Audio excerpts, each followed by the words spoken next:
The end of the freedom of speech game, a deep dive into the fragmentation of the digital world. Global harmony, even in the digital realm, has proven elusive.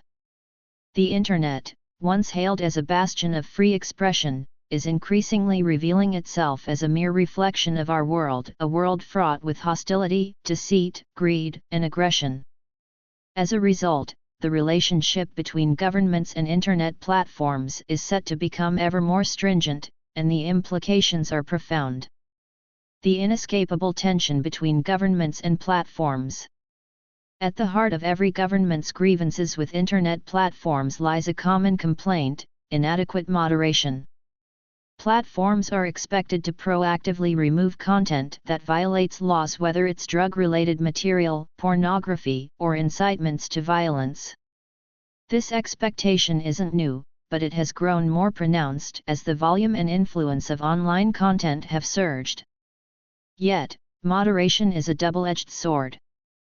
Governments worldwide accuse platforms of selective enforcement, often aligning with the interests of powerful states like the US.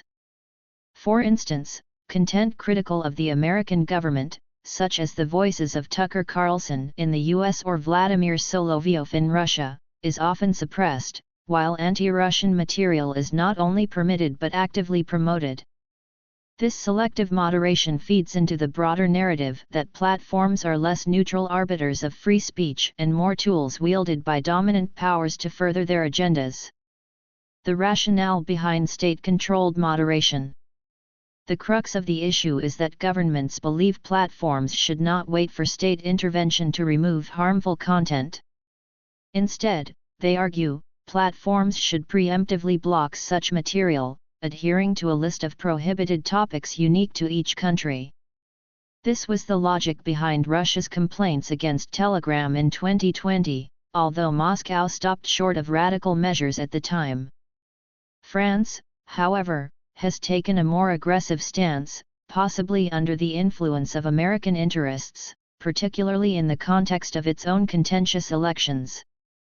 Edward Snowden's observation that Pavel Durov, Telegram's founder, was taken hostage by the French authorities to enforce these demands underscores the growing tension between states and tech platforms.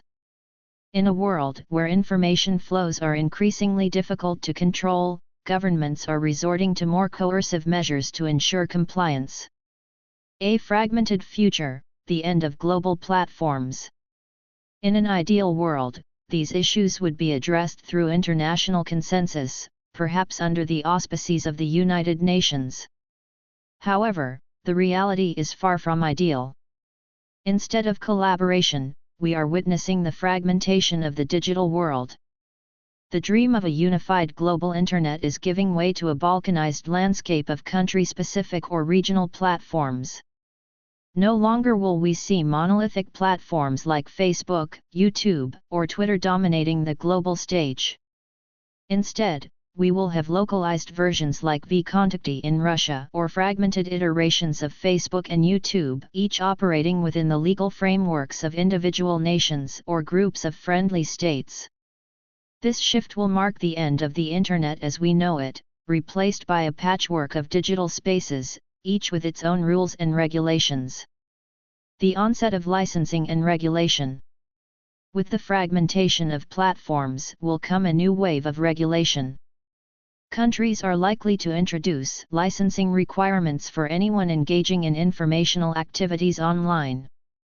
Just as traditional media outlets need registration certificates to operate, so too will Telegram channels, YouTube or YouTube creators, and even Facebook or VK users who engage in systematic content creation.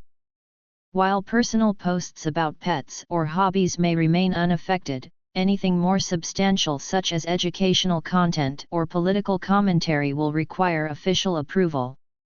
The role of AI in amplifying the challenges. The rise of artificial intelligence is set to exacerbate these challenges. As AI-generated content floods the Internet, the already overwhelming volume of information will skyrocket. Much of this content will be inaccurate, harmful, or outright illegal, further straining the capacities of platforms and governments to moderate effectively. In this new landscape, the responsibility for managing the deluge of information will fall squarely on the platforms, which will need to develop sophisticated technologies to identify and block harmful content in real time. The inevitable decline of freedom of speech. In this context, the concept of freedom of speech becomes increasingly tenuous. The idea that individuals could freely express themselves online without fear of censorship was always something of a myth, contingent on the ability of states to control information flows. Now that such control is slipping away, the freedom of speech game is effectively over. The future is predictable. We will see more slowdowns, bans, restrictions, and arrests as governments worldwide seek to rein in platforms that refuse to comply with their demands. The digital world will become increasingly fragmented, regulated, and controlled, mirroring the divisions and conflicts of the physical world. In the end, the Internet is not a separate entity but a projection of our world, a world where hostility, deceit, greed, and aggression reign supreme. And while your memes and cat pictures may continue to circulate, they are but the sideshow to the main event, the struggle for control over the flow of information in an increasingly fractured digital landscape.